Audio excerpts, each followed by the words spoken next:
deuxième édition du festival Amani se tiendra à Goma, chef-lieu du Nord Kivu, du 13 au 15 février. Ce festival qui met en exergue la paix dans la région du Grand Lac et aussi dans toute l'Afrique va connaître la participation de plusieurs grandes artistes du continent. Onassis Mutombo sur ce plateau pour en parler. Bonjour Onassis. Bonjour Anadi et bonjour à tous les téléspectateurs. Alors Onassis Mutombo, festival Amani, qu'en est-il? Oui, merci pour la parole. Le festival Amani, c'est ce festival qui a réuni en 2014 plus de 25 000 festivaliers en 2014, comme je l'ai dit. Et cette fois-ci, ce même festival compte réunir plus de 30 000 festivaliers, je vous dis, en 3 jours. Donc, du 13 au 15 février 2015, là, nous sommes à Goma, au collège Mwanga. Et sur le plan des artistes, les artistes retenus, il y a Bill Clinton McIntosh, ancien animateur de Wenge Musique à Maison Mère. Il y a Tiken Jafakoli de la Côte d'Ivoire. Et aussi, à ce qui concerne les grands artistes, bien entendu, il y a aussi Habib Koïté. Alors, pour représenter la région de Grand Lac, pour propulser, pour mettre au devant de la scène les jeunes artistes de cette région, il y a pas mal d'artistes, des jeunes artistes qui ont été retenus. Il y a 3 artistes de la République démocratique du Congo, du Burundi, du Rwanda aussi. Il faut ajouter à cela les groupes de ballet ou les groupes traditionnels de cette région. Donc, en un mot, Anadi Sarah, voici le festival Amani. Et n'oubliez pas que ce festival a comme mot d'ordre danser pour changer et chanter pour la paix. Alors, en face de vous, Ndi Rwakabouba, bonjour. Bonjour. Comment allez-vous? Je vais très bien, je me porte très bien, merci. Voilà, vous êtes chargé de communication du festival Amani à Kinshasa. Alors, une deuxième édition de ce festival, toujours à Goma. Oui. Pourquoi le choix de cette ville? Bon, et, au départ, nous avions choisi Goma parce que c'était une ville qui avait subi beaucoup, il y avait beaucoup de problèmes et on peut le voir l'année dernière. On avait refait le festival 6 mois après l'annulation à cause de la prise de la ville. Donc cette année-ci, nous avons remarqué qu'il y a une stabilité dans la région. Donc on voulait quand même réassocier nos frères de Goma, de Bukavu, pour encore être ensemble dans un climat de paix pour célébrer. Mais bon, bien sûr, dans le futur, nous essayerons de faire le festival dans plusieurs autres régions, principalement dans les régions du Grand Lac. Et est-ce que tous les aspects sécuritaires sont réunis? Parce que nous ne devons pas nous voiler la face. Du côté de Nord Kivu, le Nord Kivu reste encore une province de turbulence. Oui, vous avez tout à fait raison. Donc, la sécurité est un de nos points majeurs. Et nous sommes en partenariat avec la MONUSCO, donc nous avons la sécurité de la MONUSCO, nous avons la mairie de Goma et nous avons le gouvernorat. Donc nous comptons sur la MONUSCO et la police nationale pour nous aider. Mais nous pouvons garantir qu'en tout cas, la sécurité sera là. On est prêt pour ce festival. Monsieur Ndi Rwakabouba, quels ont été les critères de sélection pour les artistes? Bon, nous avons un comité et on pose des questions. Et aussi, pourquoi, qu'est-ce qui justifie les choix portés sur Bill Clinton? Bon, donc voilà, je réponds à la question. On a un comité et on posait ces questions à la population, à Goma, donc c'est eux qui seront présents. Et nous sommes dit que les artistes choisis, dont Tekenfa, Habib Koïté et Bill Clinton, sont des artistes africains qui sont unificateurs. Donc ils ont un message de paix dans leurs chansons et ils partagent le même message que nous. Donc c'était pour ça que nous avons fait le choix de ces artistes-là. Alors quelle serait la cerise du gâteau? La cerise du gâteau. La cerise du gâteau, ben écoutez, l'année dernière, on avait des artistes congolais. Cette année, nous emmenons des artistes africains. Donc, il y a du reggae, il y a un peu de tout. Donc, c'est un mélange de musique africaine. Et des gens pourront rencontrer et voir ce spectacle à Goma. Pensez-vous, notre cher Onassis Mutombo, que cet objectif sera atteint? Parce qu'on le dit, on le voit en grand. C'est vrai que certainement ce ne sont que des phrases. Mais vous, étant reporter, vous avez assez fouillé de ce côté-là. Pouvons-nous avoir confiance à cette grande équipe? Une précision, parmi les artistes de la région des Grands Lacs sélectionnés, il y a Lions Martis du Burundi, Lions Story voilà, du Burundi, Mani Martins du Rwanda et Junior Gringo qui est originaire du Goma. Voilà. Alors, en ce qui concerne les objectifs poursuivis ou si ces objectifs seront atteints, moi, à mon humble avis, par rapport aux sources à mes sources des informations ou par rapport à ce que j'ai comme élément, je suis en train de voir ce festival en train de monter en flèche dans la mesure où il y a une dose très élevée de sérénité dans l'organisation. Si vous regardez l'engagement de son promoteur, Éric Delamotte, il met suffisamment de moyens. Et aussi, un élément à ajouter, c'est que l'entrée est fixée seulement à $1. L'entrée est fixée seulement à $1 pour permettre à la population de Goma de participer à cette fête. Parce qu'il ne faut pas oublier qu'à l'ère actuelle, il ne faut pas apporter aux gens quelque chose qui est orphelé pour que Bayaka Hotel est orphelé. Non. Il faut montrer, comme l'a dit Laurent Désiré Kabila, que la population se prenne en charge. Donc, il faut que, au-delà des moyens, au-delà des ressources humaines et financières que les organisateurs ont mises en place pour réussir ces grands événements en Afrique, ces grands événements en République démocratique du Congo, qui réunit, je vous dis, en 3 jours, plus de 25 000 festivals en ce qui concerne sa première édition. Donc, il faut que la population aussi participe à la fête en mettant, ne fût-ce que quelque chose dans le panier. Donc, moi, j'estime que par rapport à tout ce que j'ai comme élément, ce festival va réussir ses objectifs. Alors pourquoi que ça ne soit pas gratuit? On voit, c'est un cadeau qu'on offre aux habitants de Goma. Déjà, ils ont eu à beaucoup souffrir de ce côté-là, assez de turbulences. Et encore une fois...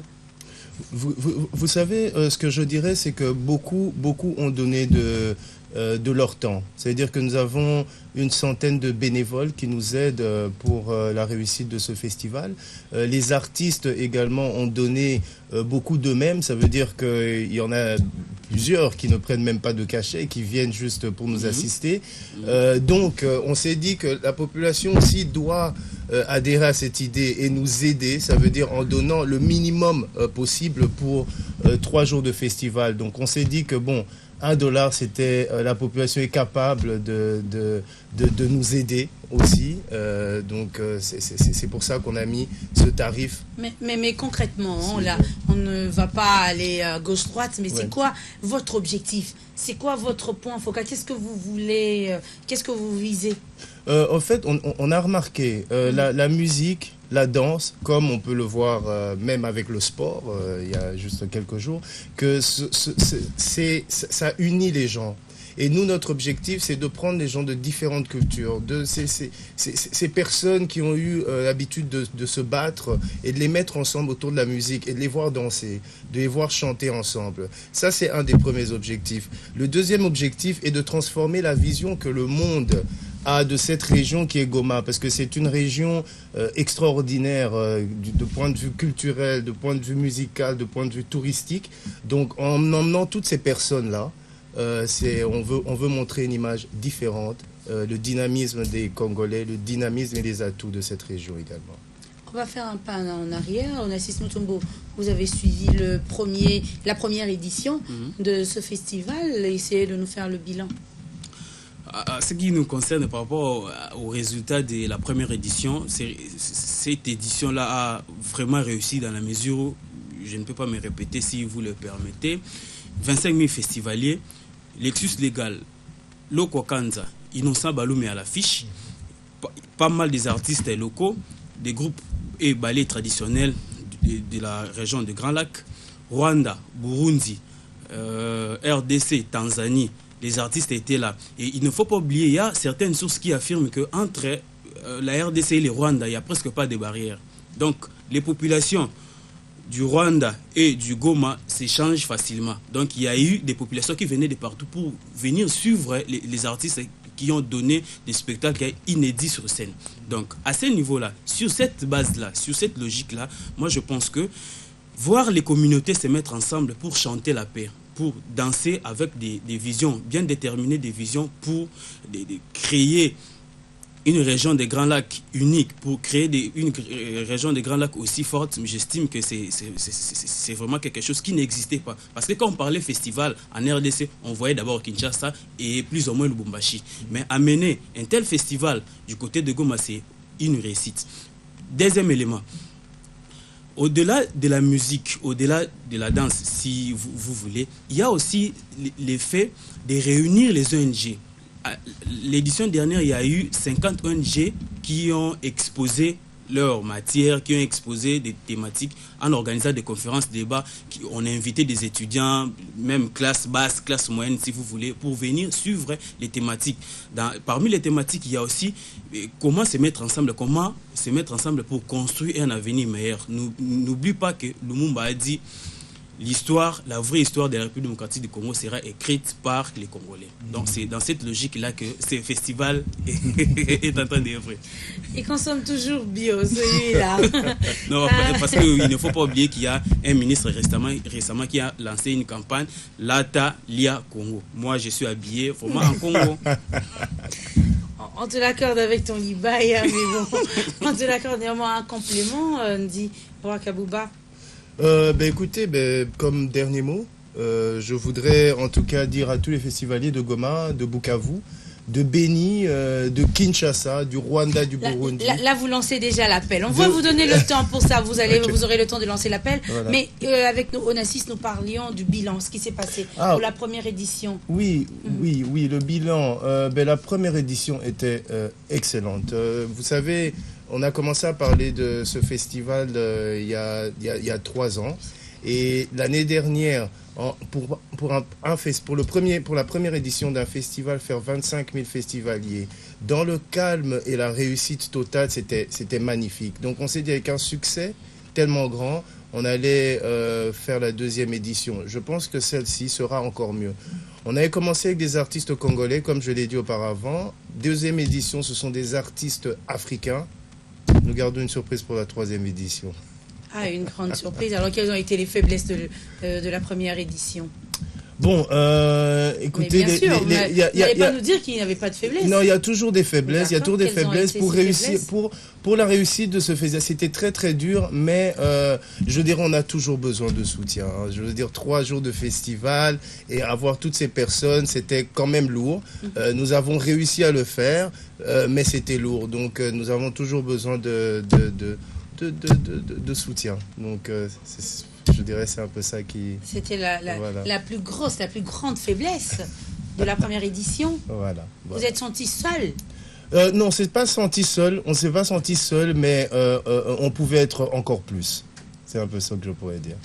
Onassis Mutombo va nous en dire un peu plus par rapport aux faiblesses, parce qu'on sait que vous, les faiblesses, vous avez constaté étant journaliste. Oui, merci, parce que n'oublie pas que ce festival a été reporté. Ça a été programmé au mois de septembre, si je ne me trompe pas. Ça a été programmé au mois de septembre 2013 et ça a été reporté au mois de février 2014. Malgré toutes ces réussites que je venais d'énumérer tantôt, il y avait aussi la psychose qui persistait dans la tête des festivaliers, dans la tête du public de Goma qui voulait venir, mais qui était un peu réticent parce qu'il n'y avait pas encore la sécurité qui était au top niveau. Donc c'est cette psychose-là qui a régné dans la tête, dans la chef des populations de Goma. Mais cette fois-ci, avec tout ce qu'il y a comme sécurité, avec tout ce qu'il y a comme garantie, je pense que cette édition sera meilleure plus que la première. Et de plus en plus, le festival monte en flèche. Vous confirmez carrément. J'ai suffisamment des éléments, j'ai fouillé. Bon, c'est dans mon métier de journaliste et blogueur, donc j'ai à peu près des éléments par rapport aux garanties que les organisateurs fournissent aux journalistes et aux médias, parce qu'il ne s'agira pas seulement des médias locaux, il y aura aussi des médias internationaux qui seront sur place là pour agrémenter, pour faire voir au monde que la ville de Goma ou la région des Grands Lacs a changé vraiment l'image. Parce qu'auparavant, quand on parlait de Goma, on voyait la guerre et tout, mais actuellement, ce n'est pas ça.